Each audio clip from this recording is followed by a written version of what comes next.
ganito ang mangyayari kapag binibigay ng babae lahat-lahat sa lalaki.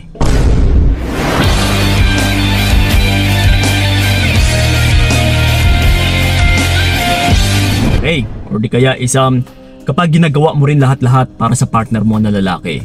Ano nga ba yung mga magiging resulta? Ano nga ba yung posibleng mangyari?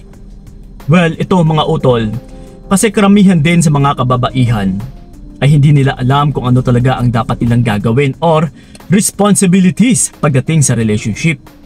Yung buong akala lang nila is mamahalin nila yung partner nila, ipakita lahat-lahat, ibibigay lahat-lahat para hindi rin magkulang sa relationship, para wala nang hahanap-hanapin yung mga partner nila.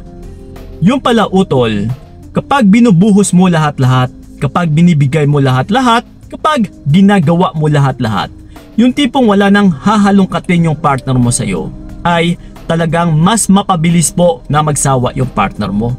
Mas madali siyang magsawa. Halimbawa, all out ka, binigay mo na lahat-lahat. And dahil din sa rason, that's why ginagawa mo ito dahil takot ka na mawala siya. Oh no! Ginagawa mo ito dahil gusto mo ring ibalik. Kung ano yung ginagawa mo sa kanya is dapat ibalik niya rin ito sa'yo. Kumbaga pa ginagawan mo ng example para gayahin niya. Na babe, ito, ganito tayo magmamahal. So, kung ano yung pinapakita ko sa'yo na binibigay ko lahat-lahat, dapat ganun ka rin. Ibibigay mo lahat-lahat sa akin. Which is very wrong. Na hindi pala tama. Na hindi pala magiging maganda yung resulta. Kasi sa pagmamahalan utol, palagi ko po itong binabanggit na huwag mo dapat pilitin. Dahil yung taong totoo na nagmamahal sa'yo ay hindi mo na talaga yan kailangan pilitin. Kusa niya ito ipapadama sa'yo. Nakusa niya rin talagang iingatan yung relationship ninyo. Nakusa niyang mararamdaman na ganito ka-importante o kahalaga yung relationship na ito sa kanya. Yes, na hindi mo na kailangan utusan. Na hindi mo na kailangan pakitaan pa ng example. Na babe, kung ano yung ginagawa ko isusundin mo ha, gagayahin mo rin. Hindi ganun. That's why kung minsan, kung hindi niya magagaya, is ikaw pa ngayon itong madidismaya. Yes, ma-disappoint ka. Uy, bakit ganun? Kuya Kiko, ginagawa ko naman lahat-lahat sa kanya. Pinakita ko na nga lahat-lahat sa kanya. Pero, niloko pa rin ako. Iniwan pa rin ako. Inatrasan pa rin ako. So ganun pa man mga utol. Dahil, hindi po yon yung tanging solusyon na para mahalin ka ng husto ng tao or ng lalaki. Kasi, kapag pinapakita mo lahat-lahat ay walang ibang magiging epekto neto sa kanya kundi mang-aabuso. Kumbaga pati ni-train mo siya or minumuldura mo siya sa ganitong bagay na hindi niya na kailangan magpakahirap kasi nandiyan ka na. Sinasanay mo siya na pinapakita mo lahat-lahat, ginagawa mo lahat-lahat. Then, pagdating sa partner mo is, uy, okay na to. Bakit pa ako magpapakandahirap? Bakit ko pa gagawin yung mga bagay-bagay para sa relationship namin kung ginagawa naman ng partner ko na babae?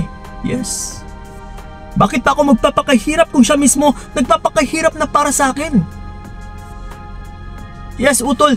Kasi mas madali or mas mabilis talagang mang-abuso yung lalaki pagdating sa relationship. Kumbaga pa, imbis na trabaho niya ito or responsibilidad niya sana ito, na siya dapat yung gumanap or gagampanan niya dapat, na siya itong maging provider, na siya dapat itong mag-effort, na siya dapat itong mag-invest, kung paano palambutin din yung loob ng isang babae. Pero ngayon kung aagawin mo kasi, di ba pagdating sa lalaki, uy, why not? Bakit pa ako magpapakadahirap wala na pala akong dapat gawin kasi siya na nga mismo lumalapit. Siya na nga mismo is ginagawa niya yung lahat-lahat para sa amin. Yes.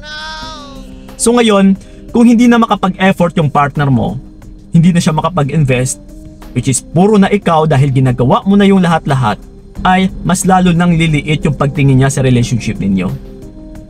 Pagdating sa kanya utol is hindi na ganun kahalaga kasi hindi niya naman pinaghirapan Hindi siya nakapag-effort Hindi siya nakapag-invest. Ikaw kasi yung lahat-lahat ng gumagawa nito.